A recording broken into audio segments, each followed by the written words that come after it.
Last time வந்து மோடி வந்து புத்தினை பார்த்தபோது, லாஸ்ட் டைம் அதுக்கு முந்தின டைமும் spoke about Ukraine and Russia peace பத்தி பேசினேன்னு சொல்லி ஒண்ணு சொன்னாங்க. தேர் இஸ் எ விசிட் இப்ப நடக்க போகுது. இது எப்படி போக போகுதுன்னு நினைக்கிறீங்க? இல்ல, இல்ல. இத பத்தி பெரும்பாலும் அவங்க இந்த இந்த கட்டத்தில டிஸ்கஸ் பண்ணுவாங்களா? ஓப்பனா டிஸ்கஸ் பண்ணுவாங்களா இடத்துல அது டவுட்ஃபுல் தான். வழக்கம் போல சொல்றது தான். எதுவா இருந்தாலும் நீங்க பீஸ்ஃபுல் நெகோசியேஷன் மட்டும் தான் நடக்கணும். ம். இப்ப இதுவே நமக்கு இந்தியாவுக்கு ஒரு பயத்த ஏற்படுத்திருக்கும். என்னது இவ்வளோ பெரிய சப்போர்ட் ஒரு பெரிய நாடு சப்போர்ட் பண்ணிட்டு திடீர்னு கைய கழுவிட்டு போறாங்களே. ம். அப்போ வந்து 3வது நாடோட ஒரு ஒரு அ ஒரு உதவியோட எப்பவுமே இருக்கக்கூடாது. அவங்களோட மத்தியஸ்தமும் இருக்கக்கூடாது. ஓகே. இப்போ பீஸ் டாக்ன்னு வரும்போது, இதுல வந்து அவங்களோட மத்தியஸ்தம் இருக்கிறத ஏதோ விட்டு குடுக்குற மாரி மிரட்டுற மாரிலாம் வருது. ம். அப்ப இதுல நாம அடுத்த இதுல வந்து நமக்கு அமெரிக்காவோட இன்வால்வ்மென்ட் இல்ல எனி சூப்பர் பவர் அது வந்து நம்ம இதுலயும் அஃபேர்ஸ்லயும் இன்டர்ஃபியர் ஆகாம இருக்கக்கூடாது. நமக்கு இருக்கிற அந்த ஸ்ட்ராட்டஜிக் அட்டானமியை நம்ம மெயின்டைன் பண்ணிக்கணும் இடத்துல இருப்பாங்க. அதனால இதை ஒட்டின கருத்துக்களை மட்டும் தான் அவங்க ஷேர் பண்ணுவாங்க. நீங்க விட்டு கொடுத்துருங்க, நீங்க தொடர்ந்து நெல்லுங்க, தொடர்ந்து தாக்குங்க, அந்த மாதிரி எதுவுமே இருக்காது.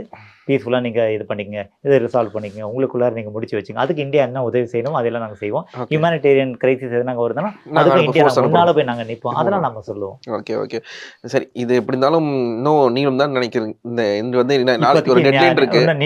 நான் அந்த முடிவை எதிர்நோக்கி எல்லாருமே காத்துக்கிட்டு இருக்கோம். ஆனா அது நீண்டு போய்கிட்டு தான் இருக்கு. ஏன்னா ரஷ்யா வந்து அமெரிக்கா கொடுத்த பிளானுக்கு ஓகே, யூரோப் கொடுத்த பிளானுக்கு நாட் ஓகே.